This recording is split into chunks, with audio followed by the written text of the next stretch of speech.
Donc, aujourd'hui, on s'entretient avec Pierre-Luc Pomerleau, un humoriste québécois. Bonjour Pierre-Luc, ça va bien? Ça va très bien.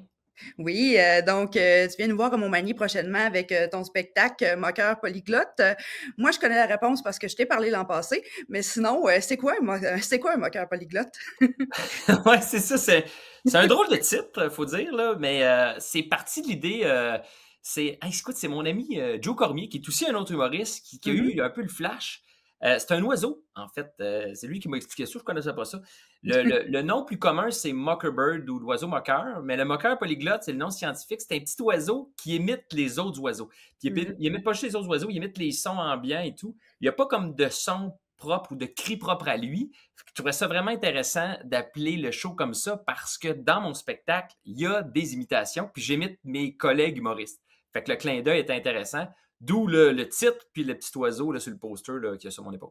Mhm, c'est ça, c'est vraiment original, là. Moi, en tout cas, moi, je connaissais pas cet oiseau-là avant, là, donc c'est pour ça que j'ai appris la réponse en te parlant l'an dernier, là. Donc, sinon, c'est ça qu'on retrouve dans le spectacle, dans le fond, des imitations d'autres humoristes. Est-ce qu'il y a d'autres choses c'est quoi, dans le fond, ce spectacle-là pour les gens qui l'ont pas vu encore? C'est drôle, d'abord et avant tout. Non, non, ça se veut. T'apprends rien, t'apprendras rien, là. C'est vraiment du pur divertissement. Mais ça reste un show de stand-up, en fait. Mhm. J'allais dire classique, classique tabouret, là, mais non, il y a aussi un gros décor qui vient habiller la scène. Là. Mhm. Mais c'est ça, je vais. Un peu comme dans. J'avais la chance de faire un premier spectacle, moi, qui a eu peut-être moins de résonance, là, mais c'est très proche du premier spectacle. C'est-à-dire que je pars de situations que j'ai vécues ou de trucs comme j'observe, puis j'en fais une analyse, là, tu sais, là, un Mhm. peu comme le stand-up classique. Il y a une couple d'anecdotes à travers ça, mais je saupoudre le spectacle d'imitation. C'est pas un numéro d'imitation, là, c'est vraiment juste de temps en temps, je me gâte. C'est certain que c'est pas un show d'imitation. Là. Tu sais, ceux qui veulent venir voir Mhm. des imitateurs un peu à la Marc Dupré, c'est pas ça. C'est vraiment juste, je m'amuse là, à changer ma voix. Puis je les ai intégrés, comment dire, je me suis forcé à ce que ce soit subtil ou en tout cas bien ficelé. Là. Fait que, tu sais, Mhm. c'est pas gênant, c'est juste le fun. Ça vient un peu dynamiser, on change le ton. Puis il y a aussi un numéro visuel avec mon décor, mon écran, qui Oui. est très, très probablement un des meilleurs numéros du show. Là. Oui, puis ça, je crois que tu m'en avais parlé l'an passé. Peux-tu me parler un peu plus de ce numéro-là? Ouais, ben en fait, c'est ça, c'est né de la pandémie. Tu sais, il y a eu des Mhm. bonnes choses finalement à la pandémie. Je me suis mis à créer du contenu web sur YouTube où je ramassais un peu n'importe quoi sur Marketplace, puis je riais un peu de ceux qui s'y prennent un peu de croche des fois. Là, tu sais, puis, Connaissez-vous Chewbacca? Eh bien, voici Gris Chewbacca. Hey, check ça la face. Ça ressemble pas pantoute. Ça passe à l'adolescence où il faisait du moche. Ici, on a une belle chaise versante. Ça, faut toujours donner un casque parce que tu sais jamais quand tu vas verser. Mais tu sens qu'il y a de la vente. Négociant! Ouais, ça sent la commotion. Hein? Pour moi, Simon est tombé une couple de fois sur la tête. ça fait boule de neige, les gens ont embarqué, les gens m'envoient, écoute, tout ce qu'ils voient sur Marketplace. Donc, j'ai pas à chercher. Là, j'ai comme, je sais pas, 2000 recherchistes à travers le Québec qui m'envoient du contenu.